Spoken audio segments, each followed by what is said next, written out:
कितनी झूठ बोलते हैं। यहाँ गंगा की कोई बात नहीं, यहाँ चुनाव की चर्चा हो रही थी, यमुना की भी कोई बात नहीं हुई थी। हमने कहा जो वादे किए थे उस वादे में खुद ही फंस गए। उन्होंने वादा किया था फला फला फला, और आज चुनाव दिल्ली का हो रहा था, दिल्ली से लोग पूछेंगे उसको पूरा नहीं किए। इन्होंने कहा नहीं हम तो गंगा को कर रहे थे। भैया हमसे पूछा जाता है कि आपने अपने वादे को क्या पूरा किए? मोदी जी की गारंटी थी कि हम देश में 2 विधान 2 प्रधान समाप्त कर देंगे, और हमारे बहुत सारे सहयोगी नहीं चाहते थे तो भी 370 जैसी धारा समाप्त किए, 3 तलाक पर कानून ले आए, भव्य राम का मंदिर बनाया, 4 करोड़ आवास दिए। आज इस पे चर्चा नहीं हो रही है। मैंने फिर वही कहा, लीडर, कैडर, विकास और विश्वास। हमारे पे जनता ने भरोसा दिखाया और आपसे विश्वास हट गया, इस नाते जनता आपके साथ छोड़ दी। अगर आप पे विश्वास रहता तो दिल्ली की जनता का दोष नहीं दे सकते। आदरणीय मेरे मित्र, दिल्ली की जनता ने 3 बार लोकसभा में हमको वोट करती थी, विधानसभा में आप पे भरोसा दिखाती थी। लेकिन दिल्ली की जनता को लगा कि हर चीज में जब जीरो, विकास में भी जीरो, आवास में भी जीरो, विद्यालय में भी जीरो, सभी में जीरो रहेगा तो आपको हीरो क्यों बनाए? इस नाते दिल्ली की जनता ने आपका साथ छोड़ दिया। हर बात पे आपने कहा कि हमको काम नहीं करने दिए, कोरोना आ गया। कोरोना आ गया तो इस साल आपके ऑडिट में कहा गया 300 करोड़ रुपया आपने प्रचार में खर्चा। पूरी दिल्ली 41 गुणे 51 किलोमीटर में 1 किलोमीटर सड़क 4 करोड़ में बन जाती है। आप 20 किलोमीटर सड़क अगर बढ़िया बना के दिखा दिए होते, 300 करोड़ रुपया आप प्रचार में खर्च कर सकते हैं। लेकिन आप रैपिड रेल को पैसा देना होगा तो आप कहेंगे मेरे पास नहीं पैसा है। और ऑन एयर इस चैनल पर कह रहा हूं, क्योंकि प्रचार का समय नहीं था, 8,000 करोड़ रुपया केंद्र की सरकार आपको देती है दिल्ली को करने के लिए। आपने 90 करोड़ का जो शीश महल बनाया, उस 90 करोड़ में 10-10 करोड़ की सड़कें बनवा देते, कोई एक अच्छा चिकित्सालय बना देते, कोई एक विद्यालय बना देते। आपने क्या किया? क्लासरूम बना के, और आपने कहा विद्यालय बना दिया। आपने क्या किया? कोरोना काल खंड में भी जो पूर्वांचल के लोगों के साथ, बिहार के लोगों के साथ, मध्य प्रदेश के लोगों को सड़कों पर ले आके जो आप छोड़ने का कार्य किए, वहीं उत्तर प्रदेश जहां से शुरू होता था, योगी आदित्यनाथ जी का टेंट लगा हुआ था, खाने पीने की व्यवस्था थी, सुचारू रूप से उनको घर पहुंचाने की सुविधा थी। तो लोगों के मन में आया कि आपने जो कहा वो किया नहीं, हम राजनीति में नहीं आएंगे। ठीक है, राजनीति में आए। आपने कहा कांग्रेस से हाथ नहीं मिलाएंगे, ठीक है, आपने कांग्रेस से हाथ मिला। आपने कहा आरोप लगने पे हम रिजाइन कर देंगे, आरोप आपके ऊपर लगता है, आप वहीं से सरकार चलाते हैं। आप कहते हैं आते ही हम शीला दीक्षित को, सोनिया जी को, राहुल जी को जेल में डाल देंगे। तो सब कुछ आप कहते हैं। आपको प्रेम हो गया सत्ता से, पन्नू से और रोहिंग्या से। तो भारत को ना पन्नू से मतलब है, न रोहिंग्या से मतलब है, न अराजकता से मतलब है, न अपराध से मतलब है। इस नाते लोगों ने आपका साथ छोड़ा। आप स्वीकारिए कि गलती आपकी है। ठीक है एसएन सिंह जी, इस बीच एक बड़ा अपडेट हमें मिल रहा है। बीजेपी 38 सीटों पर आगे है दिल्ली में, आम आदमी पार्टी 32 सीटों पर आगे है। यानी कि एक बार फिर से टैली में फेरबदल हुआ है, उतार चढ़ाव लगातार जारी है। कांटे की टक्कर दिल्ली में फिलहाल दिख रही है। दिल्ली में तेजी से आंकड़े बदल रहे हैं। बीजेपी जो अभी तक 42 सीटों पर लीड कर रही थी वो 38 सीटों पर लीड कर रही है। आम आदमी पार्टी जो अभी 27 से 29 सीटों पर आगे चल रही थी वो 32 सीटों पर आगे चल रही है। दिल्ली चुनाव में कांटे की टक्कर फिलहाल दिख रही है और मुकाबला और दिलचस्प हो गया है। आम आदमी पार्टी के नेता विनीत दुबे जी हमारे साथ जुड़े हुए हैं। विनीत जी, दिल्ली में तेजी से आंकड़े बढ़ रहे हैं और फिलहाल ये खबर आपके लिए राहत की हो सकती है कि आप 30 का आंकड़ा पार कर गए और बीजेपी 40 से फिलहाल नीचे आई है रुझानों में। निसंदेह मैं पहले ही आपको कहा था कि जो रुझान आ रहे थे वो पहले राउंड के थे, और इतने जल्दी हमारे सत्ता के लिए इतने भूखे हैं ये लोग कि अभी से मतलब 2 घंटे का सब्र भी नहीं कर सकते। जनता का जो फैसला होगा हमें भी मान्य है, हमारे काबिल दोस्त को भी मान्य होगा, भाजपा के लोगों को भी मान्य। हम सब लोकतंत्र के सिपाही हैं। मैं इनके हर एक बात का जवाब देना चाहता था कि कोरोना काल में इन्होंने कहा योगी जी टेंट लगाए थे। अरे योगी जी तो गंगा में कैसी लाशें बह रही थी ये सब मैं कहना नहीं चाहता हूँ, और आप इतनी जल्दबाजी मत करिए। निसंदेह हमारे भारत एक लोकतांत्रिक मूल्य है। चुनाव होते हैं, 5 सालों में सरकारों के काम का मूल्यांकन जनता करती है, और उस मूल्यांकन के लिए हम जनता के बीच में गए हुए हैं। आपके वादे, आपके काम, इन सब पे तो आप कभी चर्चा करिए और अपने दिल से पूछिए कि भारतीय जनता पार्टी जो जुमलाबाज पार्टी है, जो अपने किसी भी बातों पे कभी खरी नहीं उतरती। आदरणीय कह रहे थे लीडरलेस भाजपा, दिल्ली में इनके पास कोई लीडर नहीं। विश्वास किस पे करे? विश्वास जो गुंडागर्दी पे उतारू हो जाते हैं। तो ना नीयत है, ना नीति है, ना नेतृत्व है। भारतीय जनता पार्टी के पास दिल्ली के अंदर में कुछ भी नहीं है, और हम लोग भारतीय जनता पार्टी के बारे में ज़्यादा इस विषय पे कुछ कहना नहीं चाहते हैं। अभी शुरुआती रुझान है, अभी संख्या कम हो गई, डिफरेंसेस कम हो गए, आगे डिफरेंसेस बढ़ सकते हैं। हमने जो 5 साल काम किया, आज तक भारतीय जनता पार्टी के किसी एक मुख्यमंत्री को, किसी आदरणीय प्रधानमंत्री जी एक बार अपने मैनिफेस्टो को जो नहीं पूरा किए हो उसको जनता के सामने स्वीकार किए क्या? हमारे नेता ने तो स्वीकार किया कि ये कारण था, हम नहीं कर पाए। आप मौका देंगे, हम करेंगे। यह ईमानदारी, ये पारदर्शिता भारतीय जनता पार्टी। एक सेकंड के लिए आपको रोक रही हूँ। ये फिलहाल लाइव तस्वीरें हमें उत्तराखंड से मिल रही हैं, जहां मुख्यमंत्री योगी आदित्यनाथ एक कार्यक्रम में पहुंचे हैं। उत्तराखंड के मुख्यमंत्री पुष्कर सिंह धामी भी उनके साथ हैं। इंडिया ग्लाइकोल्स लिमिटेड का ये कार्यक्रम यहाँ पर है और यहाँ पर पहुंचे हैं मुख्यमंत्री योगी आदित्यनाथ। वो उत्तराखंड के दौरे पर हैं इन दिनों और उनके साथ उत्तराखंड के मुख्यमंत्री पुष्कर सिंह धामी भी हैं। और योगी आदित्यनाथ उत्तर प्रदेश के मुख्यमंत्री, प्रयागराज में जो महाकुंभ लगा उसकी पूरी व्यवस्था यूपी सरकार ने की। और योगी आदित्यनाथ जब चुनाव प्रचार में आए तो यहां पर उन्होंने यमुना के प्रदूषण का मुद्दा छेड़ा। विनीत जी, एक तरह से नैरेटिव भी वो सेट कर गए। उन्होंने आते ही कहा कि मैं तो कैबिनेट के साथ डुबकी लगाया यहाँ गंगा में। आपकी हिम्मत है, आप अपनी कैबिनेट के साथ यमुना में डुबकी लगाएं विनीत जी। और तब से यमुना के प्रदूषण का जो मुद्दा था वो बहुत ऊपर आ गया चर्चा में। भारतीय जनता पार्टी हमें प्रचार पे सीख दे रहे थे कि ये प्रचार पे आपने खर्चा किया। भारतीय जनता पार्टी जितना रुपए प्रचार में खर्चा करती है उसका 1% भी हिंदुस्तान का कोई राजनीतिक दल प्रचार में नहीं खर्चा करता। तो कम से कम आप अपना चेहरा आईने में देखिए कि प्रचार के लिए कुंभ में भी कुंभ की बातें हो रही हैं। कुंभ की तस्वीरें आपने देखे, किस तरह से मिसमैनेजमेंट हुआ था, क्या हुआ, भगदड़ की स्थिति रही। वहां भी व्यवस्था पे बात नहीं की गई, प्रचार पे बात की गई।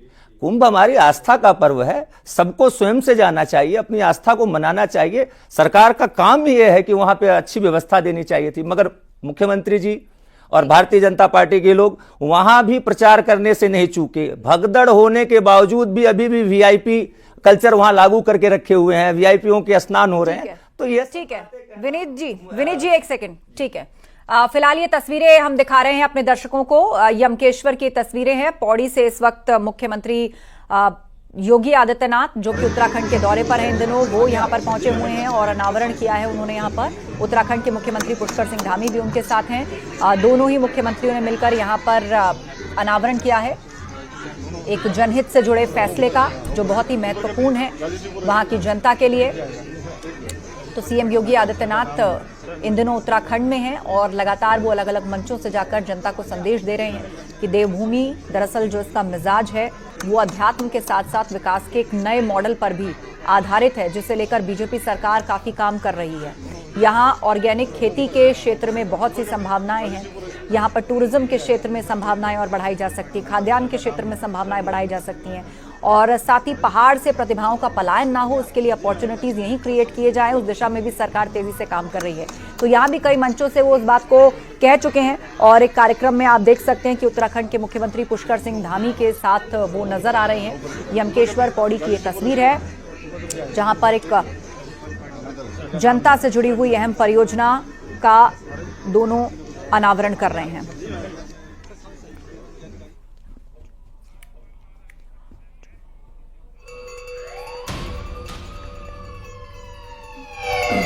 और हमारे साथ राजकुमार पाल जी हैं, राजनीतिक विश्लेषक।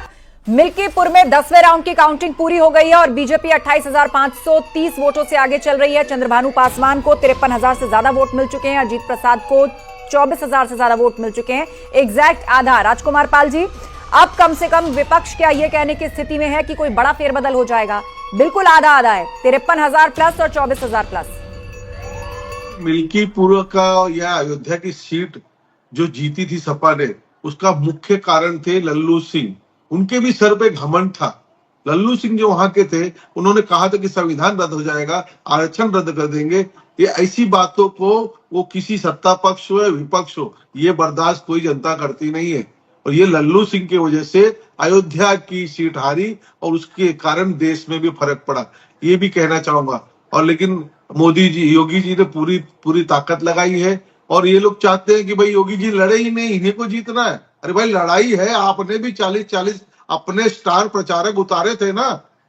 और इन्हीं का सपा का एक विधायक जो भाजपा के पक्ष में वहां पर काम कर रहा है मिल्कीपुर में, वो इनको नहीं दिखता। उनका विधायक है, वो उनसे नाराज विधायक है। उसने स्वयं मीडिया बाइट दी है कि जो हमारी योजनाएं, जो भी सरकार की योजनाएं लोगों तक पहुंच रही है, योजनाओं से लोग खुश है, उसके लिए मतदान हो रहा है।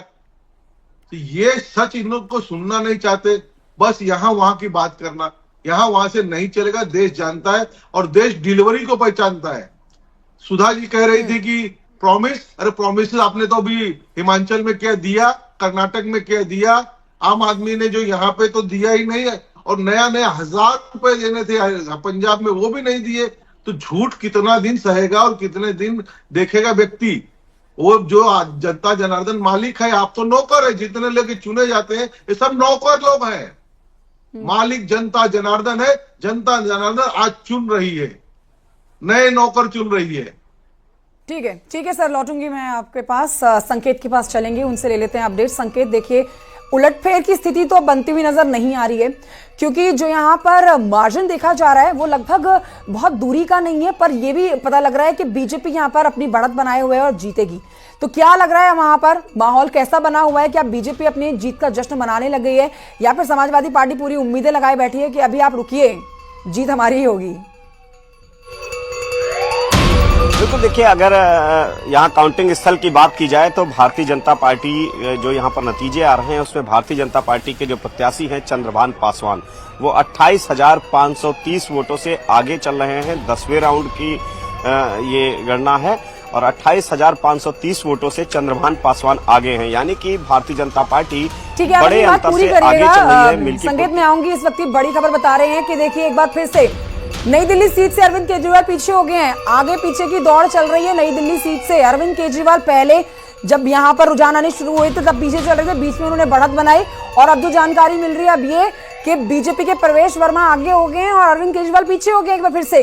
तो यहां पर अगर बीजेपी जीतती है और अरविंद केजरीवाल हारते हैं तो ये बहुत बड़ा उलटफेर माना जाएगा।